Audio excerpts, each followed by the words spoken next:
बिस्मिल्लाहिर्रहमानिर्रहीम। नाज़रीन अस्सलाम वालेकुम। प्रोग्राम अचो त वीचारूं में मां अवां जो मेज़बान जावेद उस्मान बिजरानी। असां सां टेलीफोन लाइन ते शरीक गुफ्तगू आहिनि घोसपुर जा सीनियर सहाफ़ी नारायण नाज़।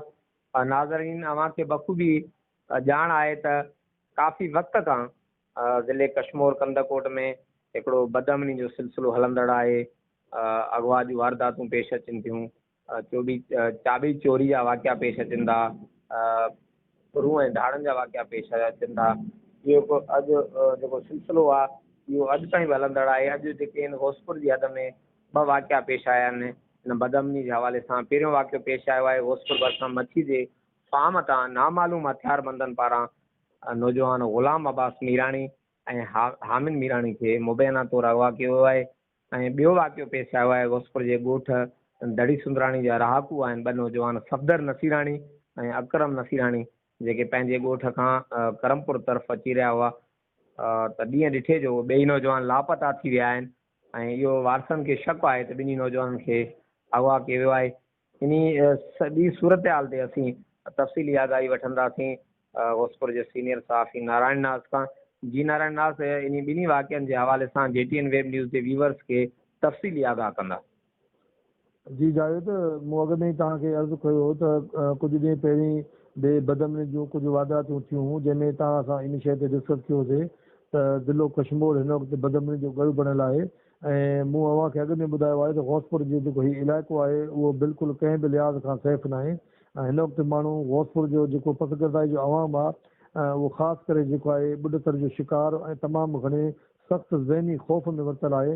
ऐं छो त अॼु असां जॾहिं शाम जो चकर ते निकिरंदा आहियूं त पुलिस असांखे शाम जो 7 बजे बि जेका आहे ॿाहिरि वञणु न छॾंदी आहे त बाबा तव्हां पोइ मोटो छो त असांखे थ्रेट आहे ऐं किथे खां अगवा जी वारदात न थी वञे। त अहिड़ी सूरत हाल में हितां जो अवाम जेको आहे तमामु घणो ज़हनी तौरु मायूस आहे ऐं ख़ासि करे पुलिस जे रवैये में सख़्तु मायूस आहे। छो त पुलिस जेका आहे बदअमनी जे किरदार में कंहिं बि क़िस्म जो साराह जो कमु न कयो आहे। ऐं तव्हां ॾिसंदव त कुझु ॾींहं पहिरीं जेको आहे हिकु ट्रक मां जेको आहे ॾींहं ॾिठे जो हथियारबंद जेको आहे बख्शापुर भरिसां जेका आहे 2 माण्हू ड्राइवर जेका हुनजे लाइ कंडक्टर ऐं हुन खां बाद जॾहिं उहे माण्हू अञा पुलिस बाज़ियाब कराया त वरी मथां B सेक्शन थाणे जे हद में जेका आहे लाशारी खे खणी विया। त मक़सदु आहे त उहो ॾींहुं ख़ाली न आहे जो जॾहिं का इहा वारदात ऐं फुरत जो वाक़ियो जेका आहे पेश नथो अचे। अॼु जेको आहे घोसपुर में बदकिस्मती सां 2 वाक़िया घोसपुर जी भरिसां जेको ॻोठ दड़ी सुंदराणी आहे ऐं उतां जे जेका आहे अवाम सां पेश आया आहिनि। जो घोसपुर जी भरिसां जेका आहे माशाला होटल आहे, जंहिंजे पोयां हिकिड़ो शेर मीरबार जो जेको आहे मच्छी जो फार्म आहे, जिते हुनजो पंहिंजो पुटु ऐं हुनजो जेको आहे भाटियो जेको आहे ग़ुलाम अब्बास ऐं हामिद मीराणी ॿई जेको आहे पारो ॾेई रहिया पंहिंजी मच्छी ते। त हुन इहा ॻाल्हि ॿुधाई त 1:30 बजे ताईं जेको आहे पारेदारनि जो पाण में राब्तो हुयो, पर 1:30 बजे खां बाद ॿिन्ही जो राब्तो कटिजी वियो ऐं असां इहो सम्झासीं त शायदि उहा सुता हूंदा। पर जॾहिं सुबुह जो असां होॾे वियासीं त उन्हनि जा टुवाल ऐं चपर जेका उते पिया, पर माण्हू जेका 2 नौजवान ग़ाइबु हुया। असां भर पासे मां बि जांच कईसीं पर किथे बि असांखे उनजो ॾसु न मिलियो।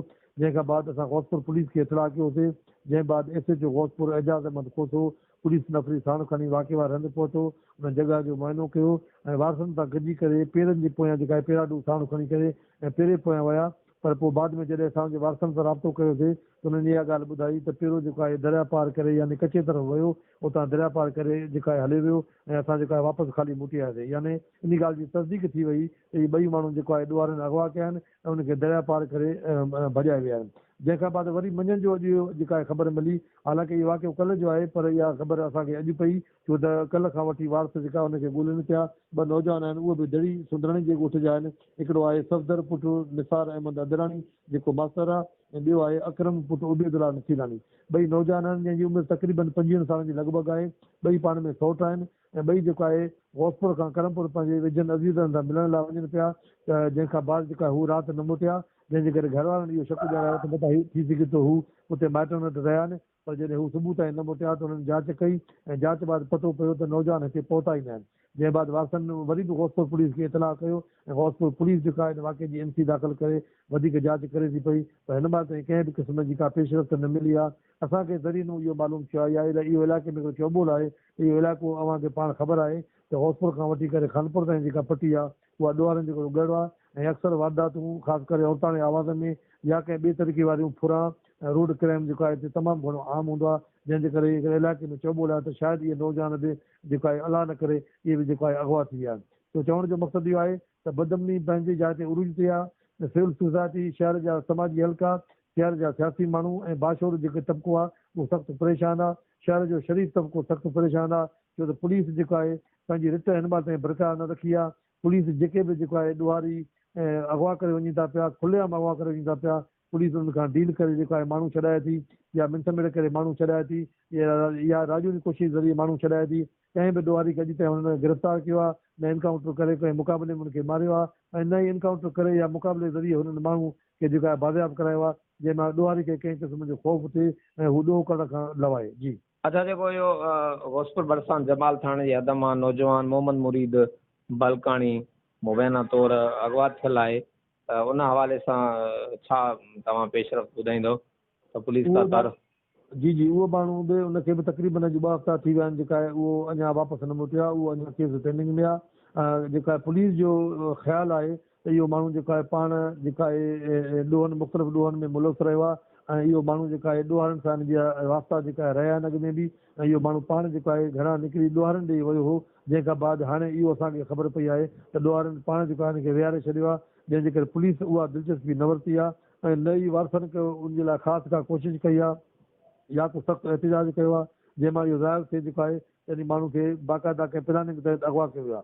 तो शक इहो ई आहे पुलिस खे त इहो माण्हू पाण उन जेका आहे जेके जराइम पेशा माण्हू आहिनि जंहिंसां उनजा वास्ता आहिनि उन वटि वञी करे रहियो आहे, जंहिंखां बाद जेका हुननि उनखे बांदी बणायो आहे, पर पुलिस इन मामले में का बि दिलचस्पी जेका आहे न पई वठे, ऐं न ई उनजे वारसनि जेका आहे का दिलचस्पी वरिती आहे। इहो हवालो ज़रूरु मिलियो आहे त वारसनि जा राजूनी तरीक़े सां कोशिशि करे ऐं जेका आहे उनजी बाज़ाबी लाइ मिंथू करे रहिया आहिनि। अच्छा, जेको इहो कंदकोट मां पोरे लाशारी बि अगवा थियल आहे, अॼु जेके घोसपुर जा वाक़िया बि साम्हूं आया आहिनि, मीराणी बिरादरी ऐं नसीराणी बिरादरी जा नौजवान जेके आहिनि इहे मुबैना तौर अगवा जो वाक़ियो लॻे थो, इन हवाले सां पुलिस जेको आहे ज़िले कशमीर कंदकोट जी के क़दम खयां आहिनि इन नौजवाननि जी बाज़ियाबीअ लाइ?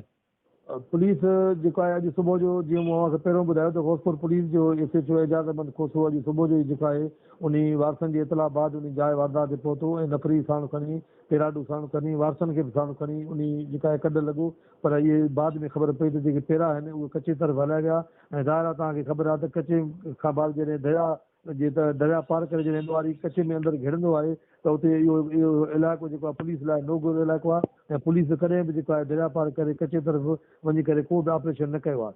त पुलिस हाणे जांच करे पई ऐं कोशिशूं वठे पई, पर असुल ॻाल्हि इहा आहे त इहे वारदातूं आख़िर केसि ताईं हलियूं, इहे किसा आख़िर केसि ताईं हलंदा, असुल ॻाल्हि अमून अमान खे यकीनी बनाइणो आहे, पुलिस खे पंहिंजी रिट ॾेखारिणो आहे। मां तव्हांखे इहा बि दिलचस्प ॻाल्हि ॿुधायां त 3 ॾींहं अॻु में जेको आहे घोसपुर भरिसां 219 जे इलाइक़े में हिकु ॾुहारी जे घर में शादी हुई, ऐं जंहिंखां बाद उन ॾुहारी वटि अनेक ॾुहारी जेको आहे उन शादी में शिरकत लाइ आया, मुख़्तलिफ़ पुलिस जूं चौकियूं उहे क्रॉस करे आया, उन्हनि सॼी राति उते ख़ुशी में फायरिंग कई आहे, महफ़िल कई आहे, रौनकूं कयूं, पर न कंहिं पुलिस हुनखे रोकियो, न कंहिं पुलिस हुनजी तलाशी वरिती, ऐं उहे आसानी तरीक़े सां उते शादी में शिरकत करे आसानी तरीक़े सां वापसि पंहिंजे बाग़ में मोटी विया। त जॾहिं अहिड़ी सूरत हाल थींदी ऐं पुलिस ईअं अखियूं बूटे करे वेही रहंदी त ज़ाहिर आहे कानून कमज़ोर थींदो, त ॾुहारी खे अञा वधीक वजु मिलंदो। त ॾुहारी जे हिन वक़्तु जेका मनमानी उरूज ते आहे, पुलिस खे खपे त हू पंहिंजे माण्हुनि खे जान माल खे तहफ़ुज़ ॾियण लाइ पंहिंजी रिट बरक़रार रखे ऐं हिकिड़ा सख़्तु एक्शन वठे, मुसबत क़दम खणे, मौसर क़दम खणे, जंहिंमां आवाम खे जेको तहफ़ुज़ जो अहसासु थिए। जी नारायण नाथ, वॾी महिरबानी। ज़िले कशमीर कंदकोट में जेकी बदअमनी जो जेको सिलसिलो आहे उन हवाले सां तफ़सीली आगाह कयो, ऐं जेको अॼु 2 वाक़िया पेश आया आहिनि घोसपुर में 4 नौजवान जेको मुबैना तौर अगवा थिया आहिनि, इन हवाले सां असांखे तफ़सीली आगाह कयो। पर हक़ीक़त में जेको पुलिस ज़िले कशमीर कंदकोट जी पुलिस जी कारकर्दगी ॾिसूं था त हिन कशमीर ज़िले में अमन थियणु नामुमकिन आहे। नारायण वरी कंहिं ॿिए मौज़ू ते अव्हां सां राबितो कंदो। तफ़सील ॾियण जे लाइ महिरबानी।